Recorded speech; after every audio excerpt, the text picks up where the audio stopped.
So we've got ourselves another Garrosh Team League game. I am in the main tank slot again, and this game is just purely to show you how dominant this character can make the early game, and just how good he is at making people who step the wrong way really hate the way that they play. So the build, in case you don't know, I mean, how many times have I played fucking Garrosh, or has anybody seen Garrosh played? Warbreaker at 1, Indomitable at 4, always, every time, no excuses for either of these unless you're building Mimi. And Into the Fray at 7, Warlord's Challenge at 10, 13 defensive measures. You can also go double up. I really like double up. Earthshaker at 16, and Titanic Might at 20. Death Wish is also very good, but your team has to be a little bit more focused for you to get a whole lot of value out of this. So usually take Titanic Might. But anyway, that's that. Let's get into this game and watch the way that things fall apart. So, the game has begun. Our comp got a little bit away from us in the draft, I'm not going to lie to you. I had a specific plan for this 5th random guy to go play something different in the top lane, but he went with Zagara, and that doesn't really end up being terrible for our comp, mainly because he played the Zagara very, very well, and our 4-man is going to wreak fucking havoc because of it, because we don't have to worry about the top lane. Zagara in and of herself is a very safe laner as long as you're not making super aggressive trades and the enemy team isn't rotating a whole bunch. So at this moment I don't have any stacks on McHugh. I was really just waiting in that bush to hope someone would come over here. But our whole name of the game with our team comp is displacement and burst damage. I got Dominion. Don't pay any attention to that at all. That was bad. There's the first Junkrat mine. I'm going to keep walking around back here so I can catch Stitches.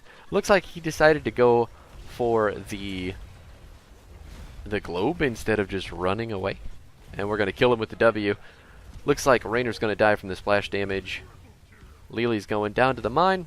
And I'm going to miss the Auric completely with my Q, which probably would have killed him. So, yeah. Pretty good. Pretty good first level 1. Wow, that shot us up a whole fucking bunch. That's insane. Leo's still there to soak for his team. They are going to be hurting a bit. I made the decision to get the siege camp while I am on the point here. Just trying to toss everybody off of it. Zagara hasn't taken the top point yet, so staying on it isn't a huge deal. It's not like it matters if the enemy team's contesting it, the percentage doesn't go up. I just want to stop Rainer from doing Rainer things, get a globe. I don't want to tap yet, mainly because I don't feel particularly pressured by their team. Bummer. There goes Junkrat. I'm not sure how he didn't get hit by the tower shots there. That's pretty cool. I'm going to go ahead and throw Leo off of my Orpheus. He got away with jack shit for health. Enemy team getting some percentage on the objective. I'm going to tap now just to make sure I can stand in this fight for quite a while.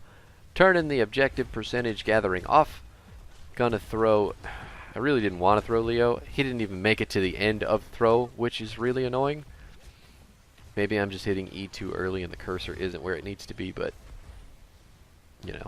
What I could also be doing is looking for those mines and throwing people onto them, which is the thing that you can do with Garrosh, which is pretty sick. Lily going down. Not getting hit by that hook, buddy. So basically our whole team comp is built around the idea that if someone steps out, either into Garrosh or into the Junkrat mine, they're fucked. I'm just looking over the wall to grab somebody. You can grab through the wall, but everybody was staying really far away from it. There it is. Now we're going to throw and stun and kill the Stitches. Their team comp does not have the kind of damage required to make that Stitches work, I don't think. I've been noticing more and more, even though Stitches has kind of new ways to play, he's still trying to set up the same thing that Garrosh is, honestly. You want big burst damage on hooks for follow-up. Goodbye, Gul'dan. And you want to be able to really stop the enemy team just dead in their tracks with single picks.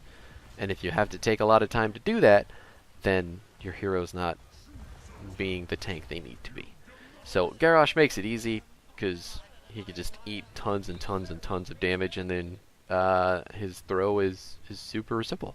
His throw combo is just the easiest shit you'll ever see. Stitches takes a little bit more work. I didn't. I should have walked towards the Stitches instead. Leo immediately E'ing out.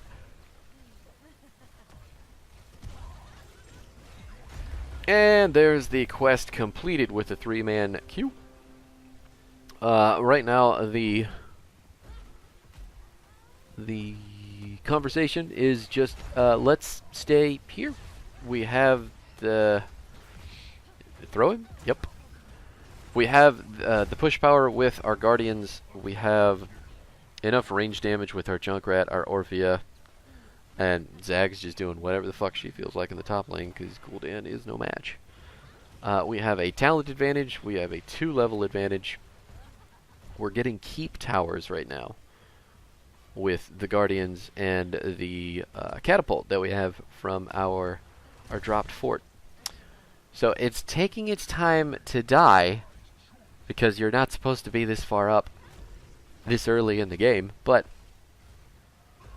it's happening. It's definitely happening.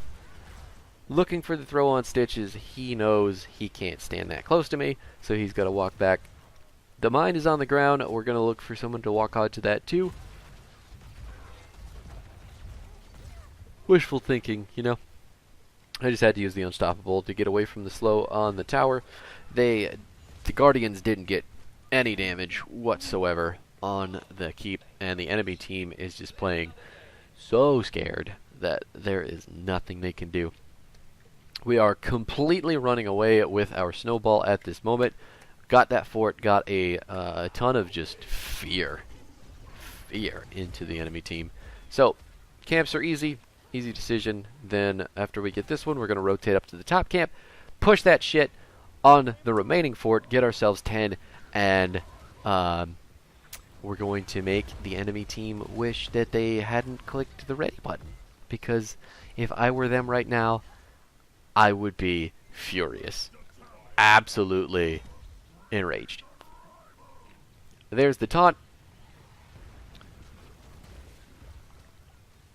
Don't even care about the wave. We have so much AoE damage. It's nuts. Enemy team taking the camp up here. I want to get it killed as soon as possible because it's going to be able to reduce the armor of our merc camp. Make it easier to clear. If I can keep it away from them, I'll be much happier. Still have some of our merc camp here. The minion wave is coming. Zagara landing a big maw. I'm going to walk over there. Ooh! Taunt that wombo. Yo. That fucking wombo combo with the Orphea ult. The jaws, the taunt, the maw that got one person, but everybody else just walked towards it because it's magnetic now, apparently. Hey everybody, what are those giant worms coming out of the ground that ate our teammate? Let's walk on top of them. That's not how that ability works. Did not get the full throw again for some reason. I must have clicked E before the cursor was there, which seems stupid, but it can happen.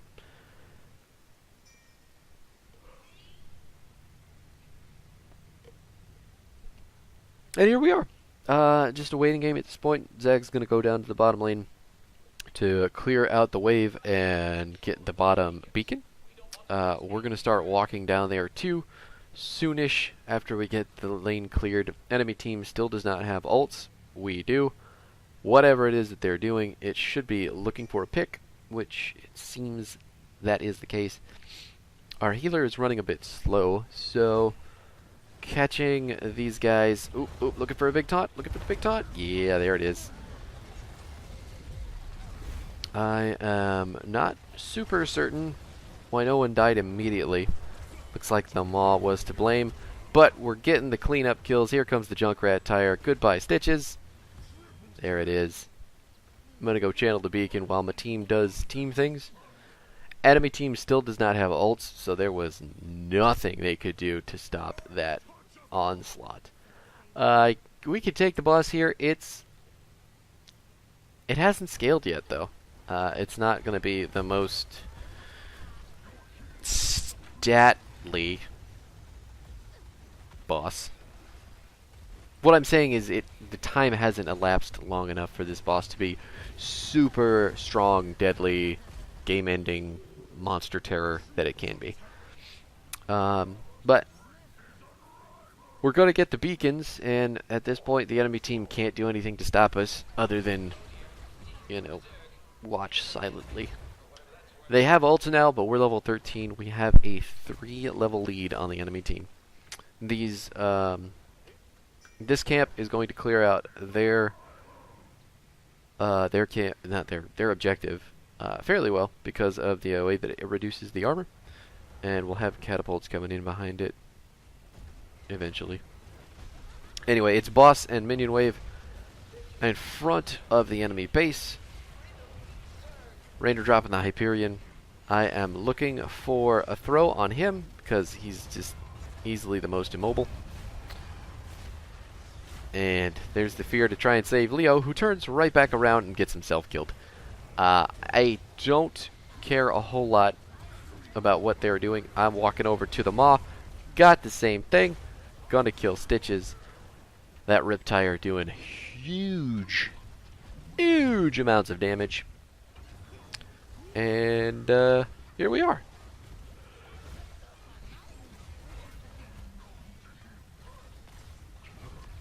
There's the throw. He just got thrown, walked into the mine, and got himself killed. Game's over though, because the boss and the wave and our team and their complete lack of any ability to stop us really killed it. Really killed it. So there you go. There you have it. Brax's holdout, 2-lane map. There's a 4-man in the bottom. And Garrosh, we didn't even make it to level fucking 16.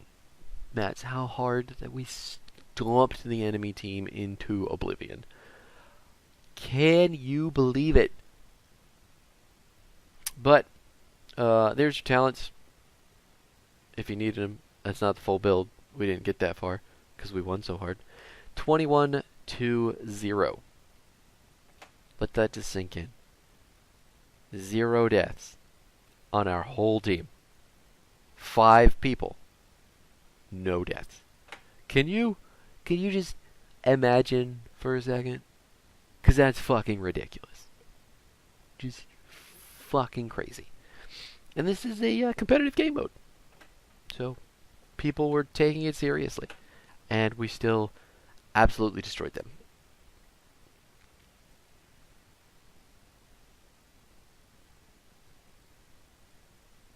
Somebody's absent. But there you go. Short video, short game. Really, I don't know what the fuck else there is to say about it. It was just such a snowball steamroll. Anyway, thanks for hanging out and watching. I hope that you gathered something from it. I am quickly discovering that Garrosh is really my new go-to tank. Where it used to be ETC, it has become this hero because he is so good at so many tank things. So, yeah, thanks for hanging out and have yourself a super day.